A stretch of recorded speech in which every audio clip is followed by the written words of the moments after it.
Welcome to the Treasury Update podcast, presented by Strategic Treasurer, your source for interesting Treasury news, analysis, and insights in your car, at the gym, or wherever you decide to tune in. Welcome back to the Learning from Financial Fraud series on the Treasury Update podcast.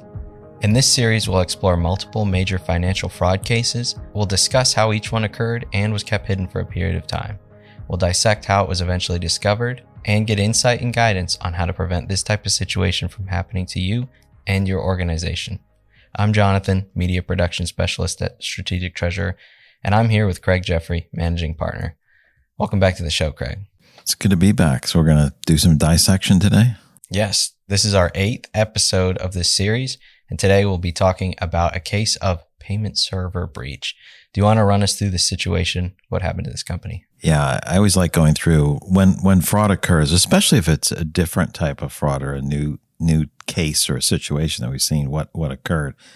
It was a very large multinational company. They had a bunch of trade activity, including confirmations of their trades, and they found out that certain things were not being sent. They were enacting transactions. They weren't getting confirmations. They found out that activity was not occurring. And so they went and said, well, what's going on? So this was with a messaging server used and connected through Swift for sending some of those messages. And they found out that the messaging application, the Swift program, was turned off. And so why was it turned off? That's really the whole purpose of the program, is to monitor and move messages and confirmations back and forth. And so as they looked at it and said, why is this turned off? What's going on? They found other programs running, particularly one program that was a Bitcoin mining program. So this is a program that just runs on the server to determine through all the algorithms if they can create a new Bitcoin, which would have significant value. And so, that's certainly been all the rage at different times. But it was using all the computer resources up to just mine for Bitcoins, to run the algorithms and run hot. And so it seemed clear that the criminals wanted to steal the computing power of the server to run it, to make something that would have some value. And they didn't want this other program that was used for messaging, including financial messaging, to move money. They shut that down because it was taking up time. And so that's kind of ironic in a lot of ways, because they were stealing resources to run a program that would eventually generate money, but they had gained control of the messaging server for financial messages. I'm interested to hear how they separate those two types of crime. One, you might be stealing someone's money. That one, you're coming in and using resources that they didn't even notice were being used for a long time. I always assumed that the criminals who were stealing the time didn't realize that they were sitting on a messaging server that moved funds. That may not be the case. It may be, who's going to pursue trying to find somebody in some other location that had cracked into your server and did it just because they stole computing power, probably ran up a little more electricity or generated some extra heat. I doubt there's any follow-up for that. Now, if they'd come and stolen millions of dollars, millions or tens of millions of dollars, then there probably would have been a greater level of enforcement action taking place on that. And who knows, that could have been in the mind of the criminal. I don't know, because I wasn't the one who did it. But I like that idea of somebody who's just like trying to mine Bitcoins, finds basically the banking and messaging server, but just uses it to run their program on it. There's no gleaning of the fields rule for servers, right? No, like if there's extra computing capacity laying around, you mean that anybody can just pick it up? I don't know if they followed that model. Okay, so how did they actually implement this attack? So I'm going to describe it in a particular way. I have close knowledge. There was two ways that they could have come in and penetrated the server. They could have done it through brute force attacks, just to gain access to that particular server, or they could have done it through compromised credentials if they had stolen them from a person. But it looked and appeared to be a brute force attack. They compromised some credentials into the company, and then they were able to use those permissions to expand laterally. In other words, grant themselves additional permissions to get to the server where they installed the activity and then shut the other processing function down. And that really led to quite a bit of, I call it soul searching and access searching on the part of this company, which we've seen over and over again as a real issue. When it was pursued to see what had been compromised, the issue of what are the rights and accesses that were granted to servers, to different functions. And as soon as it started being explored, it was who has access to this server? Oh, all of these IDs and permissions, many IDs, and some of those IDs and permissions were group permissions, and some of those group permissions had group permissions under them, and some of those group permissions had group permissions under them. And so finding and unwinding all of the permissions, like who all in the company could do whichever functions, was like this Gordian knot to unwind it. And so with a lot of effort, they pulled and tried to simplify that activity, but they also knew that it was going to take over a year to unwind the mess of all of their servers everywhere and the credentials and permission granting activities. So they took a different route, which provided security in the short term while they worked on the overall credentialing through the entire organization. Interesting. Going back to brute force attack real quick, what are some examples of what that might look like? Is that like phishing emails being opened and accessing the servers through that, or what does that look like? So phishing emails, an email trying to get someone to give up credentials would be, some type of spoofing attack, or someone standing in the way pretending there's someone they're not. So you give up credentials. That's a different type. Brute force is I access a server and I use a program to run. Usually I try to find out what the IDs are. Sometimes those are discoverable. I try to find out the IDs. And then I have a program that runs and throws all of these password combinations through one after another. Usually it's using these giant lists of, all the credentials that have been compromised by all these heists, all these cyber breaches. All those credentials are out there. And so instead of using the 100 quintillion possible password combinations, they usually load the ones that have been found and have actually been used, the tens of millions of those, and they'll run those through and just start running through the system as quickly as they can. That sounds like it would be really difficult or be easy, but if your system does not block after 5 or 8 false attempts to log in, doesn't freeze it or allow for delays, they can run millions through per night. And so if it's not creating a pause or some kind of delay or blocking, an IP address that tries too many of these, the criminals can just continue for a really, really long time before locking them out. And then sometimes when they've gained access to one particular system, the permissions sometimes are not quite as severe when they're coming from within the organization as they move laterally. But we had that multiple years ago when we did our external pen tests. We found that there was some of our external systems, not financial, not client systems, thankfully, that like websites, domains, didn't have all the settings to block if someone's trying to brute force. So you want to have the process to block the brute force attack. They can't just keep throwing millions in there. They'll eventually get through, given enough time. You also want to make it so that the credentials aren't discoverable. So if it's John, it shouldn't be John, whatever. They shouldn't be able to find that there's John and Craig and whomever, and that's the code. They should have to also try to figure out what the base credentials are, not just the passwords.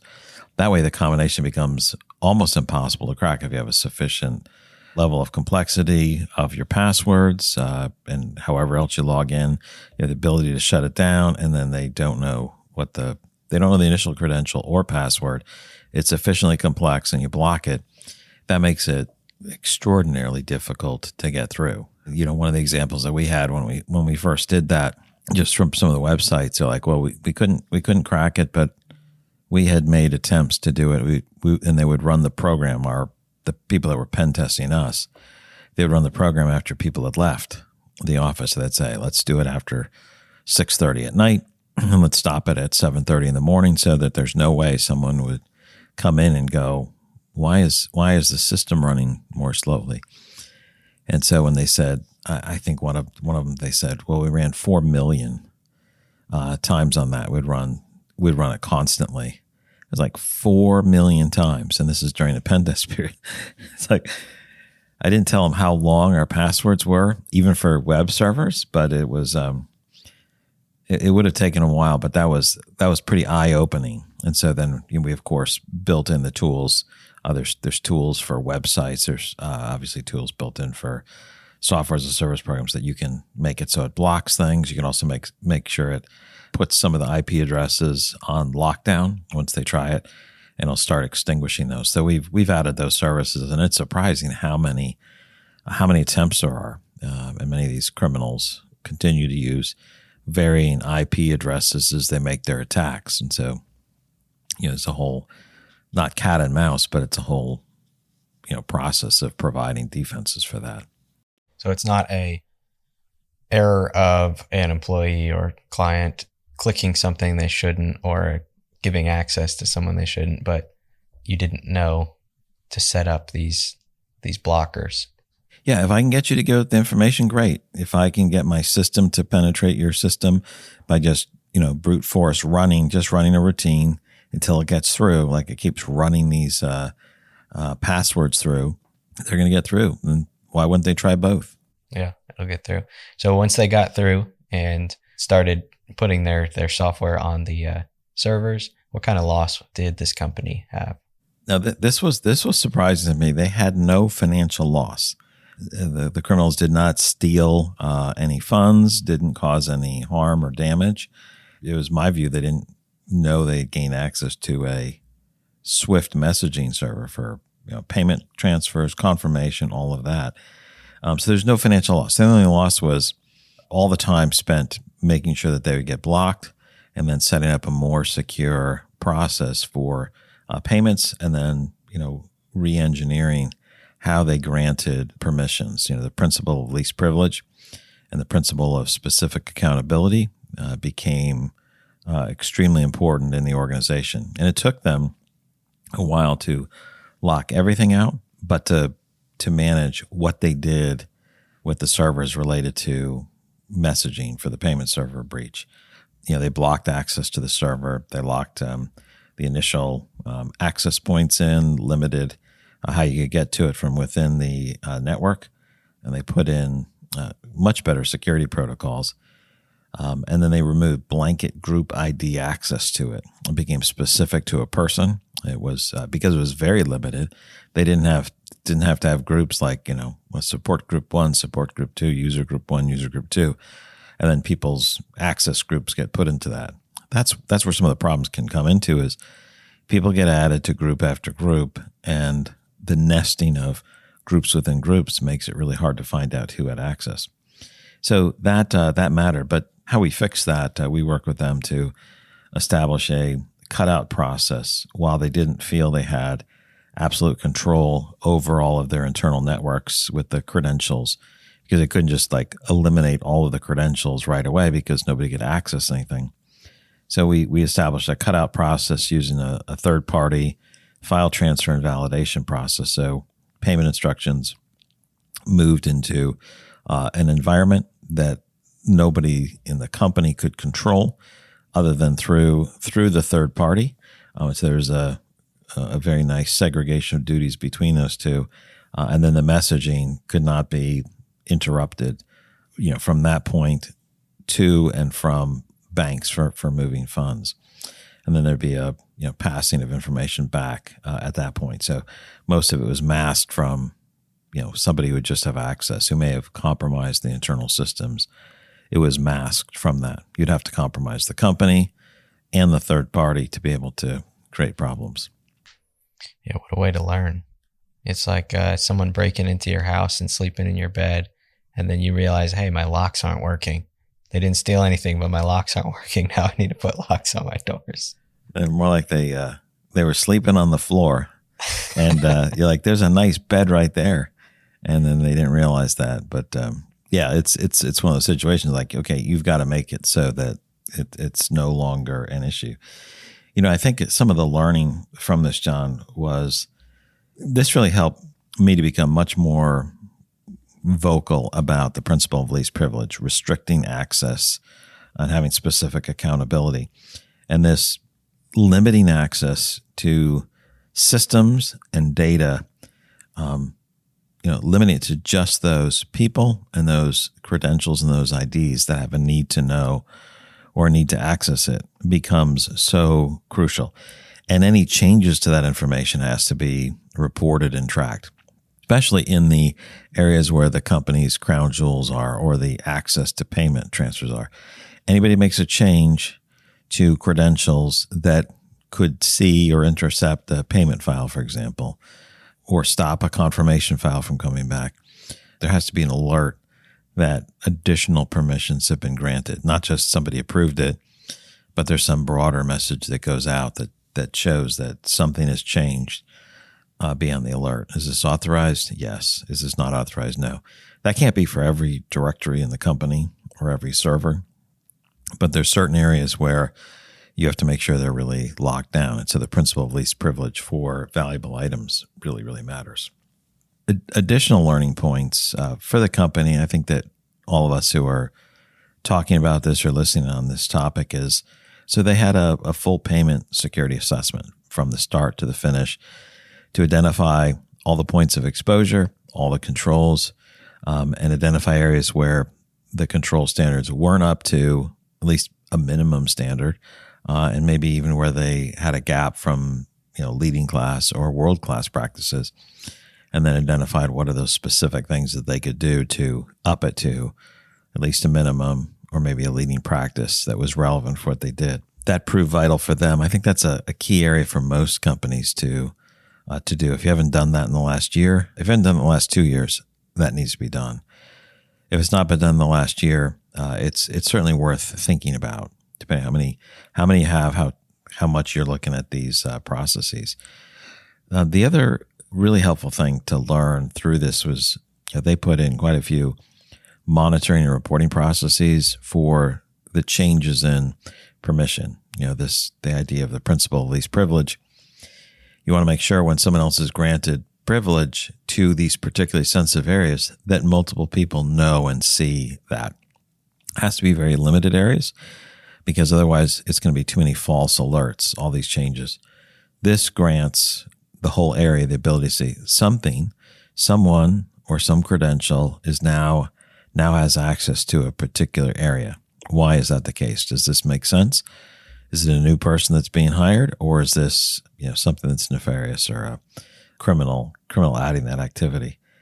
And the other learning point was they wanted to expand the growth of their cyber defense and payment security defense throughout the organization. So there was a greater focus on their organizational structure from an IT perspective.